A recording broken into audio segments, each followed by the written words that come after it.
माझी चूक इतकी मला महाग पडेल असं वाटलं नव्हतं. तर हा जो केक आहे तो 1 KGचा बनवलेला. आणि जेव्हा मॅमनी मला कॉल करून विचारलं की केकची किती झाली, तर मी अमाऊंट सांगितली. बोलले अहो मला ½ KG पाहिजे. तर मग मी परत चॅटमध्ये गेले आणि मी बघितलंच नाही, डायरेक्ट मी बनवलं. तर खूप सारे 1 KGची ऑर्डर होते आणि समजलंच नाही मला त्या गोष्टीमध्ये. आणि नंतरला मग माझ्याकडे होता अर्धा तास. मी म्हटलं मॅडम मला अर्धा तास द्या, मी प्रॉपर देते तुम्हाला बनवून. तर मग पटापटा जी क्रीम होती ती काढली आणि टाईम पण नव्हता माझ्याकडे, फक्त हे एवढंच रेकॉर्ड केलं. नंतरला मग जो केक बनवला तर तो मी पटापटा बनवून घेतला, कारण की त्यांना अर्जंट होतं आणि टाईम पण कमी होता. तर काय आता माझी चूक मला महागात पडली. तर हा होता केकचा फायनल लूक. आणि जी सेकंड ऑर्डर होती ती कस्टमर येणार होते घनसोलीवरून, तर त्यांना परत ते ओलाने जाणार होते मी. आणि माझा एक केकचा ऑर्डर होता बेबी शॉवरचा.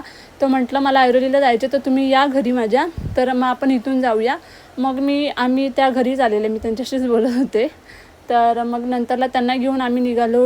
मी ऐरोलीला केक डिलेवरी केला आणि त्यानंतर मग ते घनसोलीला गेले. आणि दोन्हीही मॅमचे मी फीडबॅक शेअर केले आहेत, तर तुम्ही नक्की बघा. आणि हा होता त्या केकचा फायनल लूक.